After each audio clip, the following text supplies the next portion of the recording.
Assalamualaikum warahmatullahi wabarakatuh. Hamdan wa syukranillah, salatan wa salaman ala rasulillah, amma ba'du.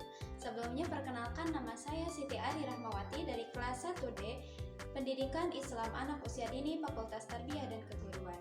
Video ini dibuat untuk memenuhi tugas akhir dari ujian akhir semester dalam mata kuliah Sejarah Peradaban Islam yang diampu oleh Ibu Samia dan Bapak Yudi Irfan Daniel.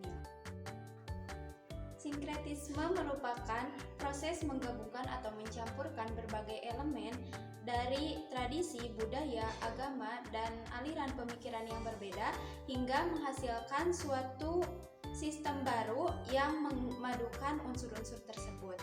Kemudian dalam konteks beragama, istilah sinkretisme ini merujuk kepada aliran dan praktek beragama. Dampak sinkretisme terhadap masyarakat lokal diantaranya 1. Mendorong keharmonisan sosial, 2. Transformasi identitas budaya, 3. Perubahan dalam keyakinan agama, 4. Kreasi dan tradisi lokal, 5. Kemungkinan konflik internal, dan yang terakhir adalah penguatan identitas lokal di era globalisasi. Arab Spring merupakan rangkaian revolusi, protes, dan pergolakan sosial politik yang terjadi di Timur Tengah dan Afrika Utara pada awal tahun 2011.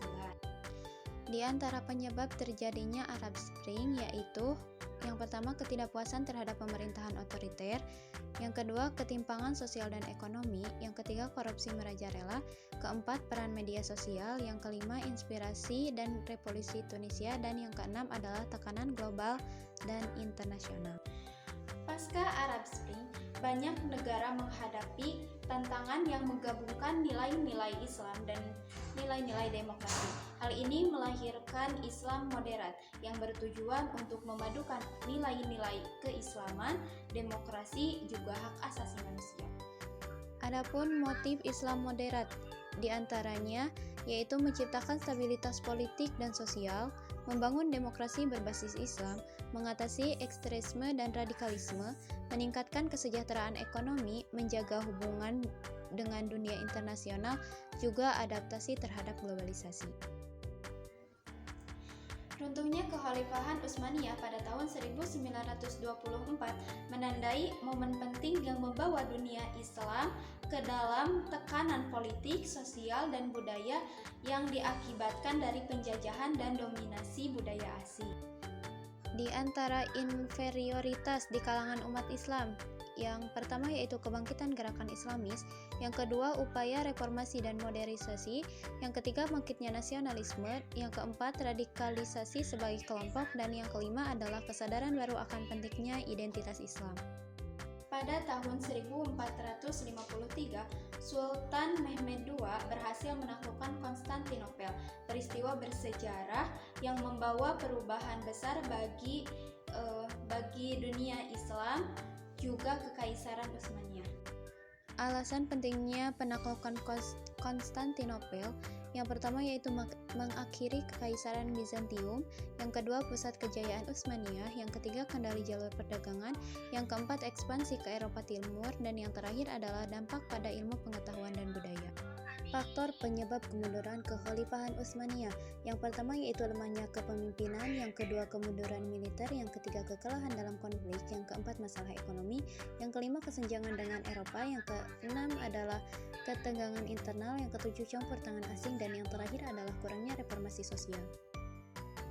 Dinasti-dinasti kecil muncul dalam sejarah Islam sebagai hasil dari fragmentasi politik yang terjadi setelah melemahnya kekuasaan pusat atau jatuhnya pemerintahan yang besar seperti Kekhalifahan Umayyah, Abbasiyah, ataupun Utsmaniyah. Adapun dinasti-dinasti kecil yang dengan kekuatan lokal terlibat dalam peperangan, diantaranya ada dinasti Seljuk pada tahun 137 sampai 1194, kemudian ada dinasti Fatimiyah pada tahun 909 sampai 1171, yang selanjutnya ada dinasti Ayyubiyah pada tahun 1171 sampai 1250, kemudian ada dinasti Mamluk pada tahun 1250 sampai 1517, Kemudian dilanjutkan oleh dinasti Ghaznabiyah pada tahun 963 sampai 1186. Kemudian dinasti Safawi pada tahun 1501 sampai 1736. Kemudian dinasti Zengid pada tahun 1127 sampai 1250, dan yang terakhir ada dinasti Umayyah di Andalusia pada tahun 756 sampai 1031. Baiklah, sekian yang dapat saya sampaikan. Akhirul kalam, hadanallahu wa iyyakum ajmain, wallahul muwaffiq ila aqwamit thoriq. Wassalamualaikum warahmatullahi wabarakatuh.